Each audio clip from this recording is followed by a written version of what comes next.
दोस्तों, आज की कहानी हमारे देश की मशहूर परफ्यूम एक्सपर्ट मोनिका गुर्डे के कत्ल की है। इत्र और फोटोग्राफी की शौकीन मोनिका गुर्डे दिखने में भी बेहद खूबसूरत थी, पर उन्होंने कभी ये सपने में भी नहीं सोचा होगा कि उनकी यही खूबसूरती एक दिन उनकी जान की दुश्मन बन जाएगी।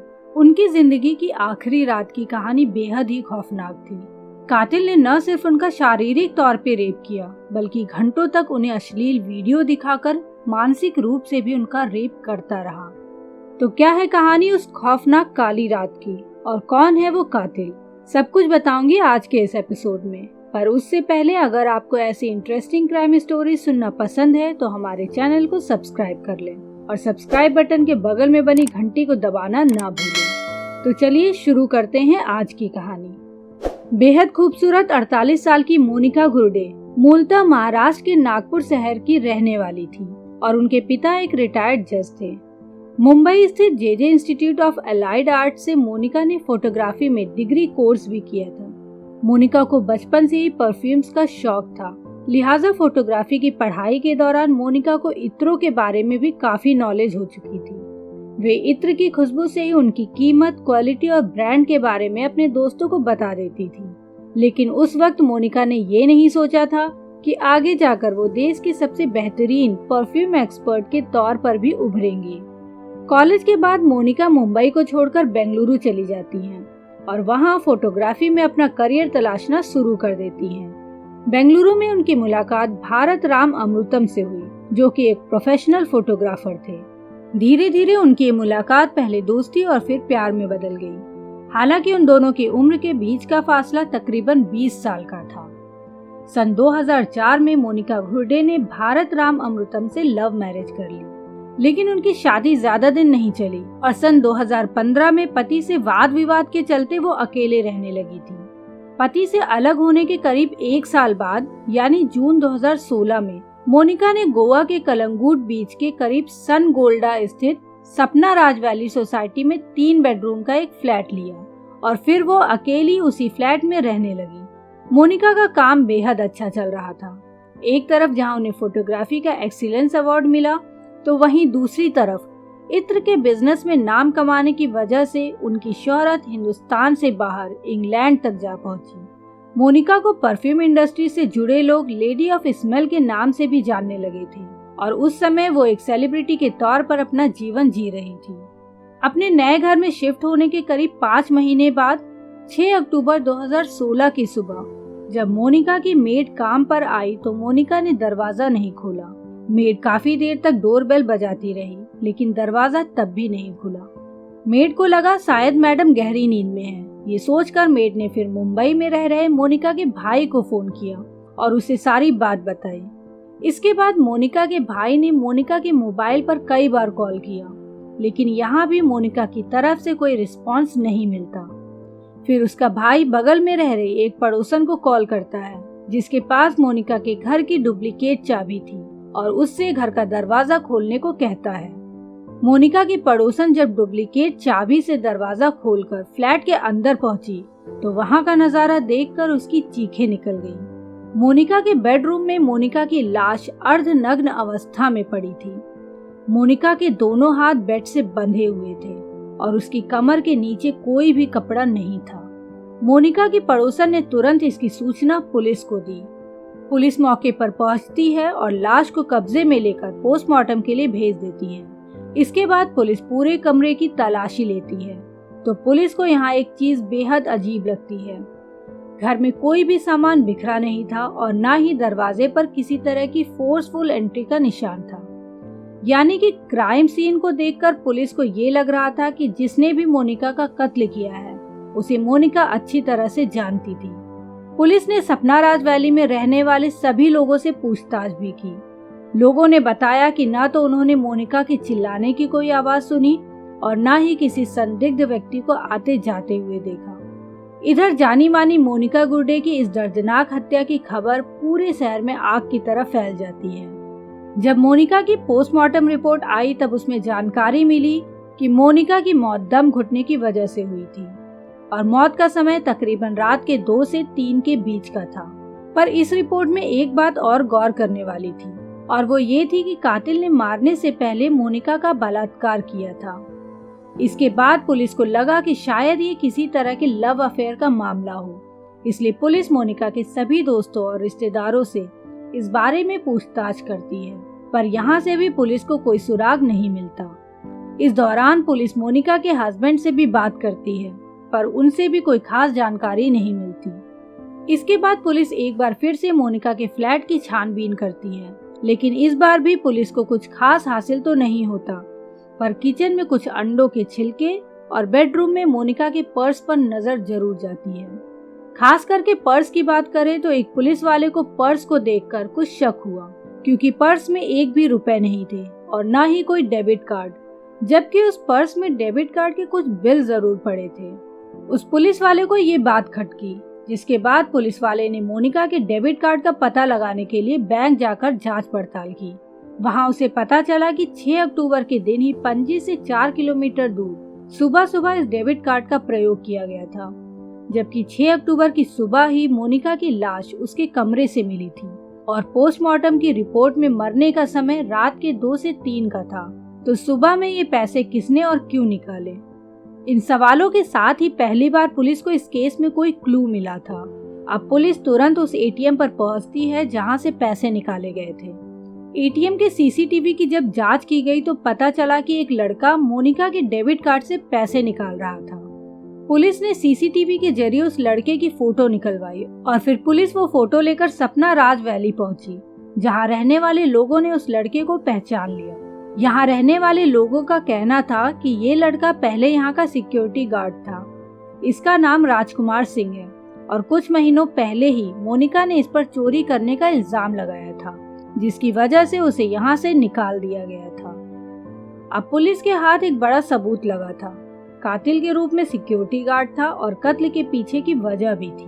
पुलिस ने जब सिक्योरिटी गार्ड राजकुमार की कुंडली खंगालनी शुरू की तो पता चला कि राजकुमार पंजाब के भटिंडा का रहने वाला था और पहले भी चोरी की वजह से उसे कई बार काम से बाहर निकाला गया था। लेकिन पुलिस के पास ये जानकारी नहीं थी कि राजकुमार रहता कहाँ है, क्योंकि राजकुमार का कोई ठिकाना नहीं था। इसलिए पुलिस इंतजार करने लगी कि नेक्स्ट टाइम जब राजकुमार डेबिट कार्ड का प्रयोग करेगा तभी उसे पकड़ा जा सकता है। कत्ल के 2 दिन बाद यानी कि 8 अक्टूबर 2016 को राजकुमार ने बेंगलुरु शहर में वापस से उस डेबिट कार्ड का प्रयोग किया और कुछ पैसे निकाले। इस बात की सूचना तुरंत बैंक वालों ने गोवा पुलिस को दी। इसके बाद गोवा पुलिस ने बेंगलुरु पुलिस से बात की, उन्हें सारा केस समझाया, साथ ही राजकुमार का फोटो भी दिया और उनसे उस सिक्योरिटी गार्ड को जल्द से जल्द पकड़ने में मदद मांगी। जिसके बाद बेंगलुरु पुलिस उस एटीएम के आसपास के सभी होटलों में राजकुमार का फोटो दिखाकर पूछताछ शुरू कर देती है। इसी सर्च ऑपरेशन के दौरान एक होटल के रिसेप्शनिस्ट ने राजकुमार का फोटो देखकर उसे पहचान लिया और पुलिस वालों को बताया कि ये लड़का उनके यहाँ ही रह रहा है, लेकिन इस वक्त वो बाहर गया हुआ है। इसके बाद सादी वर्दी में पुलिस वाले होटल के रिसेप्शन एरिया में बैठकर राजकुमार का इंतजार करने लगते हैं। कुछ समय बाद जैसे ही राजकुमार होटल में वापस आता है, पुलिस वाले उसे तुरंत पकड़ लेते हैं। पकड़े जाने के बाद जब राजकुमार से पुलिस वाले मोनिका गुर्डे के कत्ल के बारे में पूछताछ करते हैं तो वो अपना गुनाह आसानी से कबूल लेता है। पर जितनी ही आसानी से उसने अपना गुनाह कबूल किया था, उतना ही ज्यादा खौफनाक उसका कबूलनामा था, जिसे सुनकर सभी पुलिस वालों के होश उड़ गए थे। राजकुमार ने अपने कबूलनामे में बताया कि जून 2016 में जब पहली बार मोनिका घर देखने सपना राज वैली सोसाइटी आती है तो उस समय राजकुमार ही वहाँ का सिक्योरिटी गार्ड था और उसने ही मोनिका को फ्लैट खोलकर दिखाया था। इस दौरान उसकी थोड़ी बहुत बातचीत भी मोनिका से हुई। मोनिका की खूबसूरती और उसकी मीठी बोली राजकुमार के दिल को छू लेती है। कहीं न कहीं पहली ही नजर में राजकुमार को मोनिका से प्यार हो जाता है, लेकिन उसे पता था कि सिक्योरिटी गार्ड होने की वजह से वो कभी मोनिका को पा नहीं सकता। इसके बाद जब मोनिका उस फ्लैट में रहने के लिए आती है तो राजकुमार घर का सामान शिफ्ट कराने में उनकी हेल्प करता है। मोनिका यहाँ अकेली रहती थी और ये बात राजकुमार को अच्छे से पता थी, इसलिए वो अक्सर किसी न किसी हेल्प के बहाने मोनिका से मिलने उसके फ्लैट में जाने लगा। जैसा कि सभी की सोसाइटी में सिक्योरिटी गार्ड अपनी एक्स्ट्रा कमाई के लिए गाड़ियाँ धुलते हैं, वैसे ही यहाँ भी राजकुमार सोसाइटी की सभी गाड़ियों को धुलता था। अपनी कुछ एक्स्ट्रा कमाई के लिए। एक दिन उसने मोनिका से उसकी गाड़ी की धुलाई की इजाजत मांगी। राजकुमार की नीयत से अनजान मोनिका ने उसकी बात मान ली। अब राजकुमार डेली सुबह सुबह कार की चाबी लेने के बहाने मोनिका के फ्लैट में पहुंच जाता था।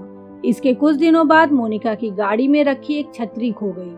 मोनिका को अच्छे से याद था कि उसने आखिरी बार छतरी गाड़ी में ही रखी थी और गाड़ी की चाबी उसके अलावा सिर्फ राजकुमार के पास ही होती है। इसलिए उसे राजकुमार पर शक हुआ, जिसके बाद उसने सिक्योरिटी गार्ड के रूम यानी कि जहां राजकुमार रहता था वहां की तलाशी ली। तलाशी के दौरान मोनिका की छतरी राजकुमार के रूम में ही मिली। राजकुमार की ये चोरी मोनिका को पसंद नहीं आई और उसने राजकुमार की सिक्योरिटी कंपनी में उसके खिलाफ कंप्लेन करके उसे नौकरी से निकलवा दिया। हालांकि राजकुमार ने वो छतरी प्यार की निशानी के तौर पर चुराई थी, पर वो ये बात मोनिका से कह नहीं पाया।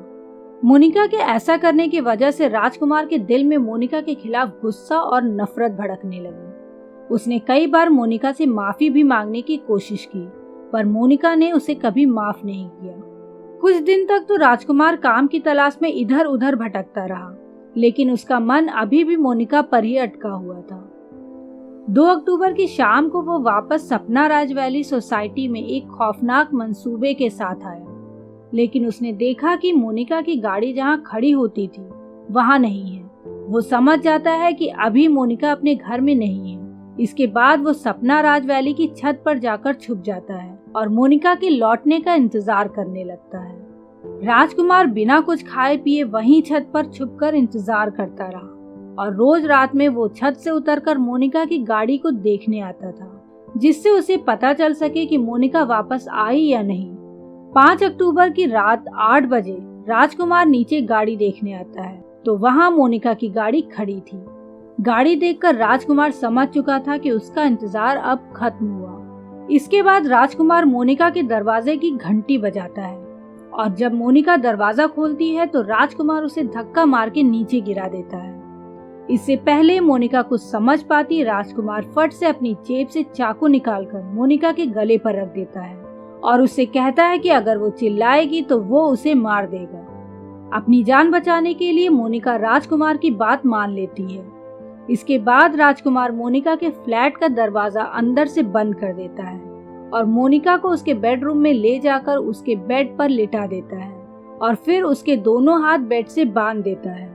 बांधने के बाद राजकुमार मोनिका से पैसे मांगता है। इस पर मोनिका कहती है कि मेरे पर्स में जो भी पैसे हैं ले लो। मोनिका के पर्स से राजकुमार को लगभग 4000 रुपए मिले। इसके बाद राजकुमार और पैसे मांगता है। तब मोनिका उससे कहती है कि मेरे पर्स में एक डेबिट कार्ड है, उससे तुम एटीएम जाकर जितना चाहो उतना पैसा निकाल सकती हो। मोनिका ने उसे अपना एटीएम पिन भी बता दिया। उसे लगा शायद पैसे की लालच में राजकुमार एटीएम चला जाए और फिर वो किसी तरह अपने आप को छुड़ाने की कोशिश करेगी, पर राजकुमार के मन में तो कुछ और ही चल रहा था। इसके बाद मोनिका शोर ना मचा सके इसलिए राजकुमार मोनिका के मुंह में कपड़े ठूस देता है। फिर वो किचन में जाकर खाने पीने का सामान खोजने लगता है, क्योंकि वो 2 दिन से भूखा प्यासा छत पर छुपा हुआ था। उसने सबसे पहले फ्रिज से पानी निकालकर पिया, फिर फ्रिज में रखी सारी चॉकलेट और आइसक्रीम खाई और फिर 2 अंडे बनाए और उसे भी खाया। ये सब वो बड़े ही इत्मीनान से कर रहा था, क्योंकि उसे पता था कि यहाँ मोनिका अकेले रहती है। रात 12 बजे के बाद वो वापस मोनिका के बेडरूम में गया और फिर मोनिका से उसके मोबाइल का पासवर्ड पूछा। मोनिका ने मोबाइल का पासवर्ड भी दे दिया, जिसके बाद उसने मोनिका के मोबाइल पर अश्लील वीडियो के साइट्स को ओपन करके उसे घंटों तक दिखाया और फिर उसने घंटों तक मोनिका का रेप किया। रात करीब 2:30 बजे राजकुमार का मन जब मोनिका से भर जाता है तब उसने मोनिका के मुंह को तकिए से दबा दिया। उसने मोनिका के मुंह पर तब तक तकिया दबाए रखा जब तक कि वो मर नहीं गई और फिर रात करीब 3 से 3:30 के बीच वो मोनिका के बाथरूम में नहाया और वहां से निकल गया। राजकुमार का पूरा बयान लेने के बाद गोवा पुलिस उसके खिलाफ सारे एविडेंस इकट्ठा करती है और फिर उस पर रेप, मर्डर और लूटपाट का केस लगाकर कोर्ट में पेश करती है। इस मामले की अभी भी निचली अदालत में सुनवाई जारी है, इसलिए राजकुमार को अब तक कोई ठोस सजा नहीं सुनाई गई है। हालांकि वो अभी जेल में है और उसके छूटने की कोई गुंजाइश नहीं है। लेकिन ऐसे सन की मानसिकता वाले राक्षस लोगों को जल्द से जल्द कड़ी सजा मिल जाती तो ज्यादा अच्छा होता।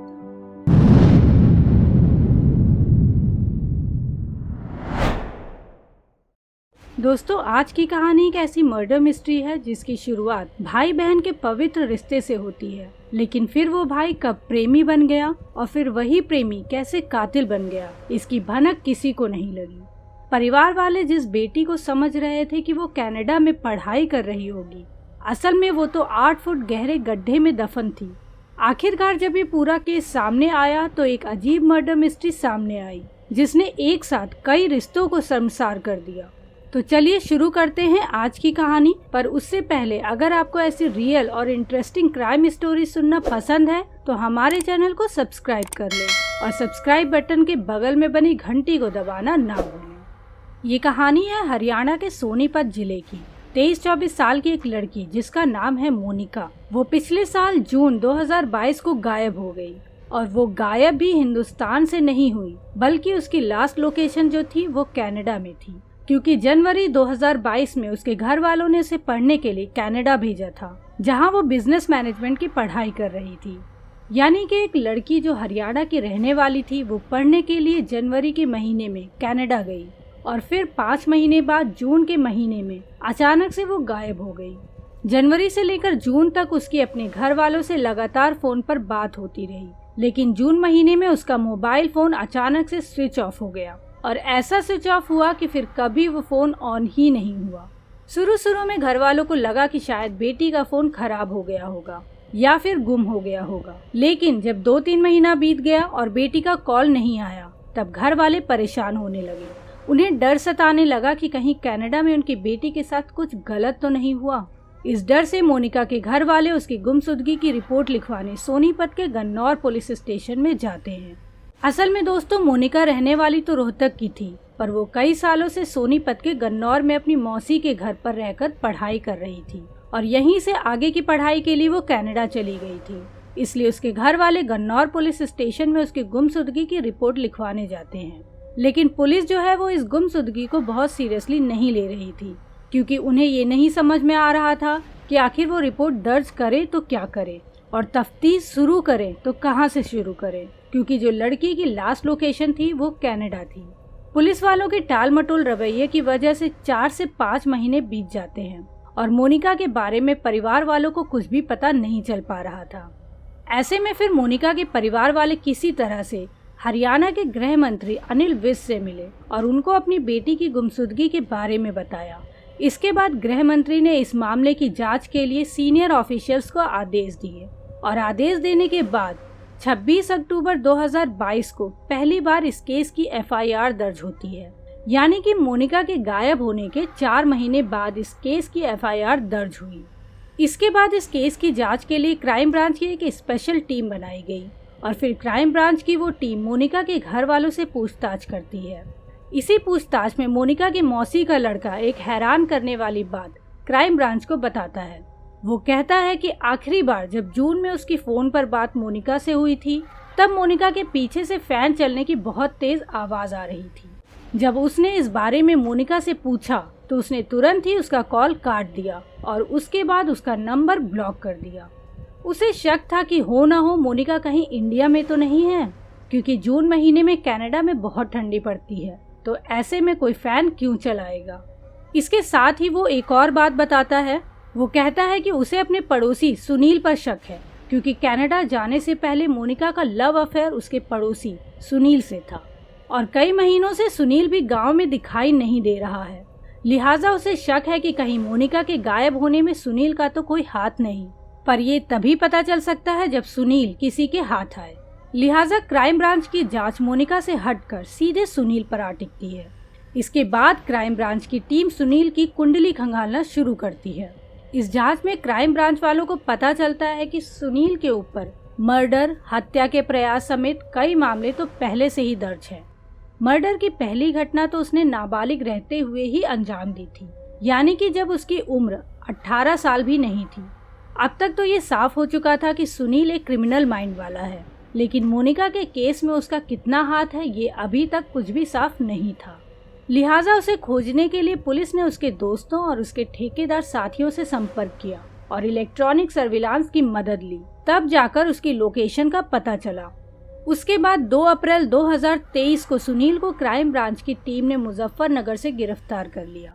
फिर उससे जब सख्ती से पूछताछ हुई तो उसने जो बात बताई उसे सुनकर क्राइम ब्रांच की टीम भी दंग रह गई। उसने बताया कि जिस मोनिका को आप लोग खोज रहे हैं वो आपको कभी नहीं मिलने वाली, क्योंकि उसे मैंने 10 महीने पहले ही मार दिया है। यानी कि अब तक पुलिस जिस मोनिका की तलाश कनाडा में करने की सोच रही थी उसकी हत्या इंडिया में पहले ही हो चुकी थी। सुनील आगे बताता है कि मोनिका से उसकी मुलाकात मोनिका की मौसी के घर पर हुई थी, जहां वो डेली दूध लेने जाता था। मोनिका के मौसेरे भाइयों का वो दोस्त भी था, इसलिए मोनिका उसे भी भैया कहकर ही बुलाती थी। यहाँ तक कि रक्षाबंधन पर वो सुनील को राखी भी बांधती थी। लेकिन धीरे धीरे मोनिका और सुनील दोनों एक दूसरे के प्यार में पड़ गए और समाज से छुप छुपाकर ये दोनों आपस में मिलने लगे। सुनील पहले से ही शादीशुदा था और उसके 2 बच्चे भी थे, पर मोनिका उसके प्यार में इस कदर अंधी हो चुकी थी कि उसको उसके शादीशुदा होने से भी कोई प्रॉब्लम नहीं थी। इसके बाद जब मोनिका कनाडा पढ़ने गई तो सुनील के दिमाग में एक खौफनाक प्लान आया। सुनील के ऊपर हरियाणा में कई आपराधिक केस चल रहे थे, इसलिए वो अपने जुर्म के दाग को हमेशा के लिए खत्म करना चाहता था। वो चाहता था कि वो भी मोनिका की ही तरह विदेश में सेटल हो जाए, इसलिए उसने मोनिका से शादी करने का प्लान किया। मोनिका तो पहले से ही उसके प्यार में अंधी हो चुकी थी, इसलिए उसने अपने प्लान के तहत मोनिका के कनाडा जाने के 17 दिन बाद ही 22 जनवरी 2022 को मोनिका को वापस इंडिया बुला लिया। उसने मोनिका को पहले ही समझा दिया था कि वो अपने घर वालों को अपने इंडिया आने की कोई खबर ना दे। इंडिया लौटने के बाद सुनील मोनिका को लेकर दिल्ली से सटे यूपी के गाजियाबाद में आ गया। यहीं पर उसने एक किराए का कमरा लिया और वो दोनों साथ में रहने लगे। फिर साथ रहने के दौरान धीरे धीरे सुनील ने मोनिका को शादी करने के लिए तैयार कर लिया। 1 हफ्ते बाद ही 29 जनवरी 2022 को गाजियाबाद के आर्य समाज मंदिर में मोनिका और सुनील की शादी हो गई। अब मोनिका ने शादी तो कर ली, लेकिन अपने घर वालों के संपर्क में वो कई दिनों से नहीं थी। ऐसे में उसे लगा कि कहीं घर वालों को उस पर शक न हो जाए, इसलिए सुनील के कहने पर शादी के अगले दिन ही यानी 30 जनवरी को मोनिका कनाडा वापस लौट गई। इसके बाद 2 से 3 बार वो कनाडा से इंडिया आई। आखिरी बार वो मई 2022 में कनाडा से इंडिया आई थी। इस समय तक मोनिका और सुनील दोनों नए नवेले शादीशुदा जोड़ों की तरह रहने लगे थे। इतने महीनों की मेहनत के बाद सुनील को लग रहा था कि उसका विदेश में सेटल होने का सपना साकार होने वाला है। मोनिका की पढ़ाई पूरी होने के बाद जब वो कनाडा में नौकरी लेकर सेटल हो जाएगी, तब वो भी उसके साथ वहीं सेटल हो जाएगा। उसके प्लान के हिसाब से अभी तक सब कुछ ठीक चल रहा था, लेकिन नई नवेली दुल्हन बनी मोनिका अपने पति से दूर कनाडा में अकेली नहीं रहना चाह रही थी। उसने अभी तक शादी की बात भी घर वालों को नहीं बताई थी। शादी तो दूर की बात थी, सुनील से किसी भी तरह के रिश्तों की भनक उसने नहीं लगने दी थी। इसलिए अब उसने ये ठान लिया कि शादी कर ही ली है तो अब इंडिया में ही रहेगी। अब वो दोबारा कभी कनाडा नहीं जाएगी। जब ये बात सुनील को पता चली तो वो बहुत हैरान और परेशान हो गया, क्योंकि शादी ही सिर्फ इसलिए की थी ताकि वो कनाडा में सेटल हो सके। लेकिन अब उसकी आंखों के सामने ही उसके सपनों की हत्या हो रही थी। उसने मोनिका को काफ़ी समझाया, लेकिन मोनिका फिर भी नहीं मानी। मोनिका अपने घर जाकर सबको अपनी शादी की बात भी बताना चाहती थी और इसी बात को लेकर उसके और सुनील के बीच में अक्सर काफ़ी झगड़े होने लगे। इन्हीं झगड़ों से परेशान होकर मोनिका एक दिन अचानक सुनील की कार लेकर अपने घर की तरफ निकल गई। फिर रास्ते में सुनील ने उसे रोका और काफ़ी समझा बुझाकर वापस ले आया। इसके बाद से ही सुनील मोनिका से छुटकारा पाने की तरकीब सोचने लगा। 29 जून 2022 को सुनील मोनिका से कहता है कि चलो आज तुम्हारे घर चल के सबको अपनी शादी के बारे में सच सच बता देते हैं। इसके बाद सुनील मोनिका को लेकर हरियाणा के गन्नौर में स्थित एक फार्म हाउस में लेकर आता है। इस फार्म हाउस में सुनील ने पहले से ही एक 8 फीट का गड्ढा खुदवा रखा था। फार्म हाउस पहुंचने के बाद उसने मोनिका को गोली मारी और उसकी लाश को उसी गड्ढे में गाड़ दिया। सुनील के कबूलनामे के बाद पुलिस की एक टीम सुनील को लेकर उस फार्म हाउस पर जाती है और उसकी निशानदेही पर उस जगह को खोदा जाता है जहां उसने मोनिका की लाश को गाड़ा था। 10 महीने तक उस गड्ढे में दफन होने की वजह से मोनिका का पूरा शरीर खत्म हो चुका था, सिर्फ उसकी हड्डियां ही वहां से मिली। खैर, मोनिका की हड्डियों को पुलिस ने फॉरेंसिक जांच के लिए भेज दिया है। और सुनील को कोर्ट में पेश करके उसके 1 हफ्ते की रिमांड भी पुलिस ने ले ली है। अब आगे इस केस में क्या होगा वो तो समय ही बताएगा। पर अगर मोनिका के घर वाले हरियाणा के गृह मंत्री अनिल विज से न मिले होते तो शायद ये केस कभी सॉल्व नहीं हो पाता। तो दोस्तों, ये थी आज की कहानी। ये कहानी आप सबको कैसी लगी हमें कमेंट में लिखकर ज़रूर बताएं। और हाँ दोस्तों, जाने से पहले वीडियो को लाइक और चैनल को सब्सक्राइब करना ना भूलें। तो मिलते हैं आपसे एक नए वीडियो में एक नई कहानी के साथ। तब तक के लिए बाय बाय, टेक केयर, शब्बा खैर।